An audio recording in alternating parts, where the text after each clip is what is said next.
Quý vị đang xem chương trình Nhật ký nấu ăn của Thùy Vân. Hôm nay Thùy Vân sẽ hướng dẫn cho quý vị làm món cá nướng.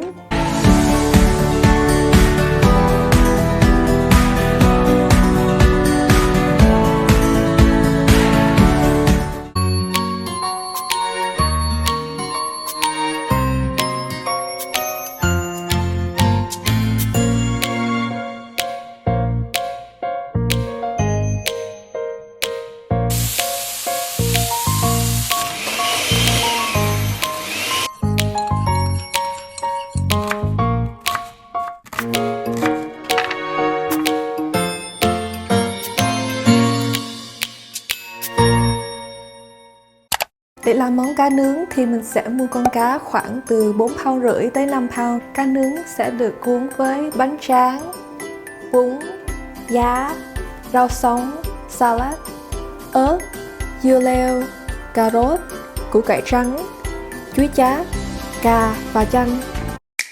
Đây là những nguyên liệu để làm sauce cá nướng. Sauce cá nướng thì sẽ có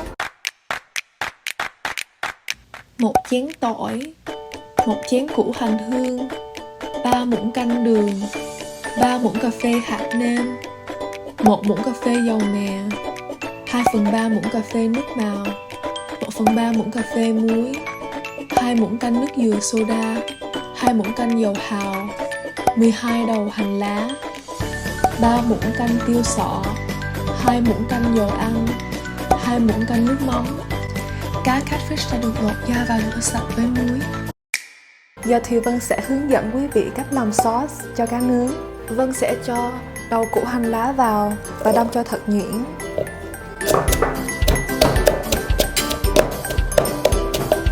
Vân sẽ tiếp tục cho tiêu sọ vào và đâm.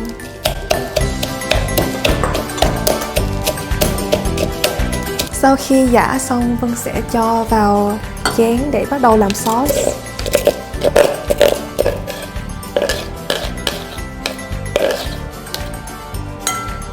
Dầu mè, nước màu,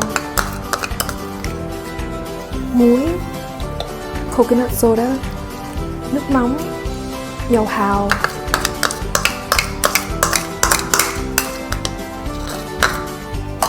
dầu ăn. Vân sẽ cho hạt nêm, đường, tỏi và củ hành hương. Thưa quý vị, sauce đã được pha xong. Sauce rất là thơm.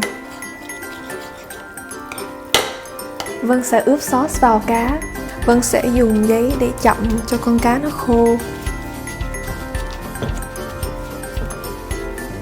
Vân sẽ lấy dao để chẻ con cá bắt đầu từ bụng cho tới đuôi con cá.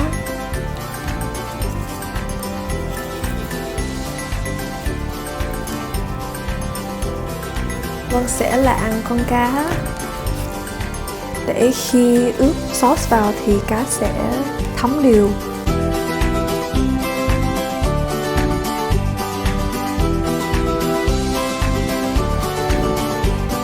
Cá đã được lạng xong, mình sẽ cho sauce vào cá.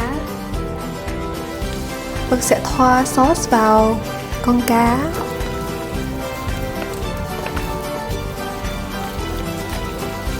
Mình sẽ không quên thoa sauce vào trong bụng cá.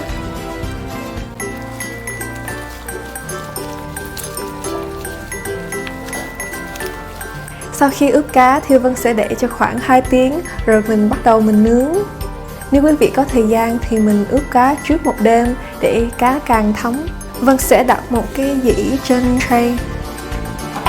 Trên dĩ này Vân đã thoa dầu để khi mình lấy cá ra sau khi nướng, cá sẽ không bị dính. Mình đặt con cá đứng lên trên dĩ. Khi nướng, những sauce sẽ rớt vào trong tray và con cá sẽ được khô. Giờ mình sẽ nướng cá với nhiệt độ 375 trong khoảng 1 tiếng rưỡi.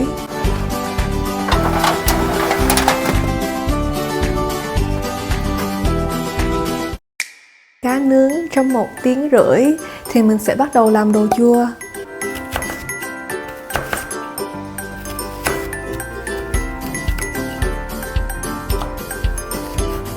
Sau khi Vân cắt cà rốt và củ cải trắng, Vân sẽ cho 2 muỗng muối vào và bóp cho ra những chất mủ và đắng. Sau đó Vân sẽ xả lại với nước lạnh. Vân đã cho 2 chén nước, nửa chén đường và nửa chén giấm. Giờ Vân sẽ ngâm đồ chua vào. Vân cắt hành lá để làm mỡ hành.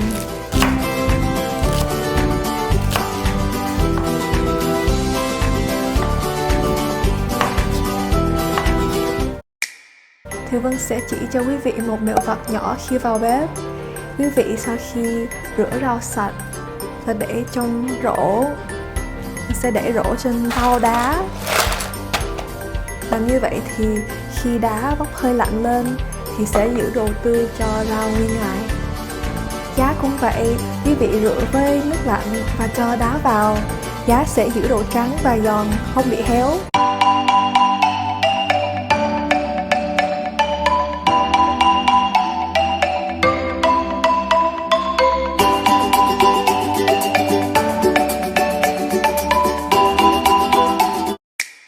Vân sẽ hướng dẫn cho quý vị cách làm nước mắm để chấm với cá nướng.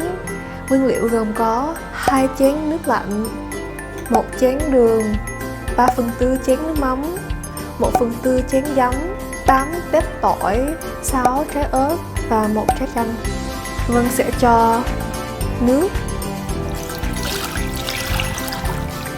và đường vào trước. Quậy cho đều. Vân sẽ cho nước mắm vào.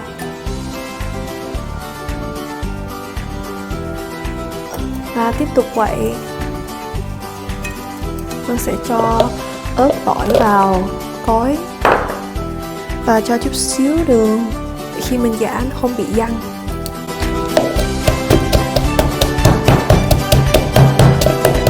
Vân sẽ nặn chanh vào.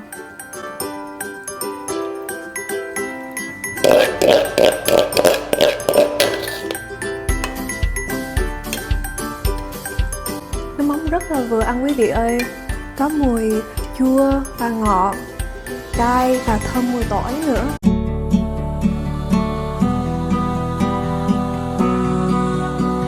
Cá Vân đã nướng xong, như quý vị đã thấy cá rất vàng và nhìn rất ngon, nhưng phần trang trí của con cá không kém phần quan trọng.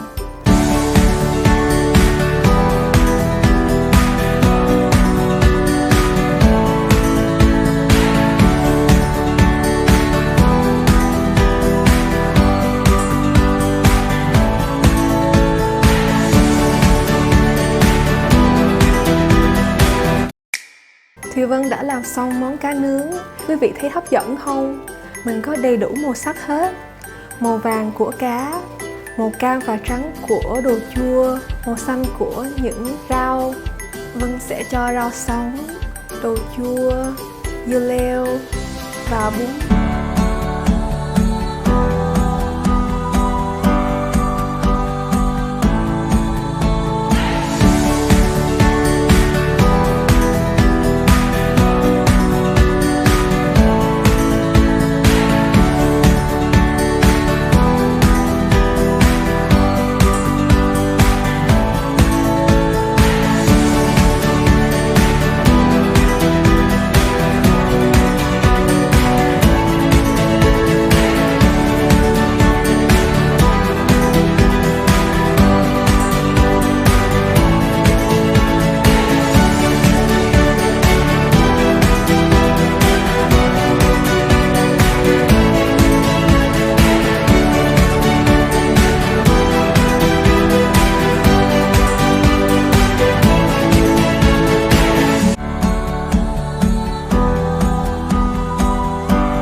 Cá ướp rất là thấm, rất là ngon và thấm của tất cả các gia vị.